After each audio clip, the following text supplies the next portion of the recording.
Numbers 20. The Israelites, the whole congregation, came into the wilderness of Zin in the first month, and the people stayed in Kadesh. Miriam died there, and was buried there. Now there was no water for the congregation, so they gathered together against Moses and against Aaron. The people quarreled with Moses and said, "Would that we had died when our kindred died before the Lord. Why have you brought the assembly of the Lord into this wilderness for us and our livestock to die here? Why have you brought us up out of Egypt, to bring us to this wretched place?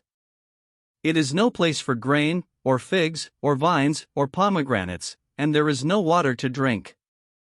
Then Moses and Aaron went away from the assembly to the entrance of the tent of meeting. They fell on their faces, and the glory of the Lord appeared to them. The Lord spoke to Moses, saying, "Take the staff and assemble the congregation, you and your brother Aaron, and command the rock before their eyes to yield its water. Thus you shall bring water out of the rock for them, thus you shall provide drink for the congregation and their livestock." So Moses took the staff from before the Lord, as he had commanded him. Moses and Aaron gathered the assembly together before the rock, and he said to them, "Listen, you rebels, shall we bring water for you out of this rock?"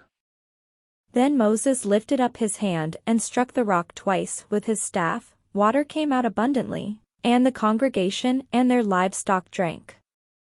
But the Lord said to Moses and Aaron, "Because you did not trust in me, to show my holiness before the eyes of the Israelites, therefore you shall not bring this assembly into the land that I have given them." These are the waters of Meribah, where the people of Israel quarreled with the Lord, and by which he showed his holiness. Moses sent messengers from Kadesh to the king of Edom.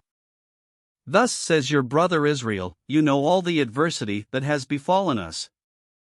How your ancestors went down to Egypt, and we lived in Egypt a long time, and the Egyptians oppressed us and our ancestors, and when we cried to the Lord, he heard our voice, and sent an angel and brought us out of Egypt, and here we are in Kadesh, a town on the edge of your territory. Now let us pass through your land.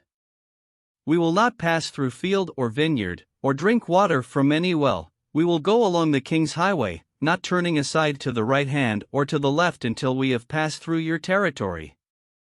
But Edom said to him, "You shall not pass through, or we will come out with the sword against you."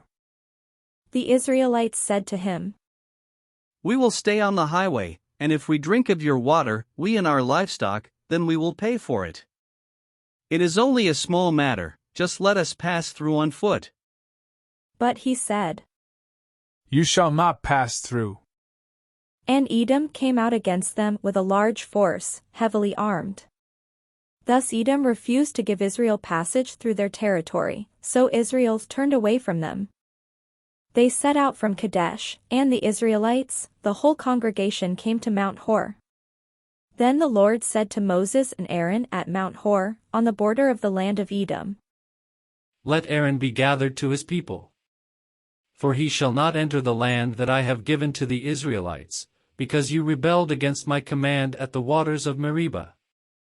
Take Aaron and his son Eleazar, and bring them up Mount Hor, strip Aaron of his vestments, and put them on his son Eleazar. But Aaron shall be gathered to his people, and shall die there." Moses did as the Lord had commanded. They went up Mount Hor in the sight of the whole congregation. Moses stripped Aaron of his vestments, and put them on his son Eleazar, and Aaron died there on the top of the mountain. Moses and Eleazar came down from the mountain. When all the congregation saw that Aaron had died, all the house of Israel mourned for Aaron 30 days.